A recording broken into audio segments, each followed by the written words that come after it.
भारत को विरोधाभासों का देश कहा जाता है और इसके कई कारण भी हैं और ऐसा ही एक विरोधाभास है भारत के लोगों का स्वास्थ्य। आपको जानकर हैरानी होगी कि भारत के ग्रामीण इलाकों में मोटापा तेजी से बढ़ रहा है, जबकि कुपोषण के शिकार बच्चों की संख्या के मामले में भारत कई अफ्रीकी देशों से भी आगे निकल गया है।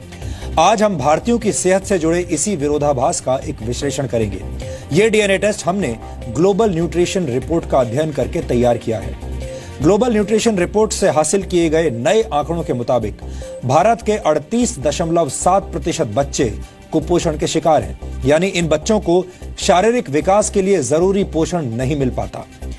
आपको जानकर आश्चर्य होगा कि घाना और टोगो जैसे अफ्रीकी देशों के बच्चे भी भारतीय बच्चों से ज्यादा सेहतमंद हैं। ग्लोबल न्यूट्रिशन रिपोर्ट के मुताबिक बच्चों को सही पोषण देने के मामले में भारत को टोगो और घाना जैसे देशों से आगे निकलने में अभी 15 वर्ष और लग जाएंगे, जबकि इस मामले में चीन की बराबरी करने के लिए भारत को वर्ष 2055 तक का इंतजार करना होगा।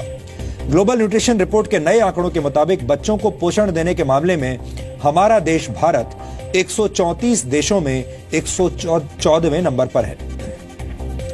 इस सूची में अफ्रीकी देश घाना की रैंकिंग 52 और दुनिया के सबसे गरीब देशों में शामिल टोगो की रैंकिंग 80 है, जबकि चीन भारत से 106 रैंक ऊपर 26वें नंबर पर है। पूरी दुनिया में कुपोषण के शिकार बच्चों का प्रतिशत 23.8 है, यानी भारत में कुपोषित बच्चों की संख्या ग्लोबल एवरेज से भी ज्यादा है। अब हम आपको इस खबर के सबसे बड़े विरोधाभास के बारे में बताते हैं। एक तरफ भारत में करीब 39% बच्चे कुपोषित हैं, तो दूसरी तरफ भारत की ग्रामीण आबादी में मोटापे का शिकार होने वाले लोगों की संख्या पहले के मुकाबले 8 गुना ज्यादा हो गई है। ग्रामीण आबादी में मोटापे की बीमारी पिछले 14 वर्षों में बढ़ी है, जबकि शहरों में 20 वर्षों के दौरान दुगने लोग मोटापे का शिकार हुए हैं। ये आंकड़े साबित करते हैं कि मोटापा सिर्फ शहरी लोगों को ही अपना शिकार नहीं बनाता, बल्कि अब गांव के लोग भी मोटापे और इससे जुड़ी बीमारियों से पीड़ित हैं।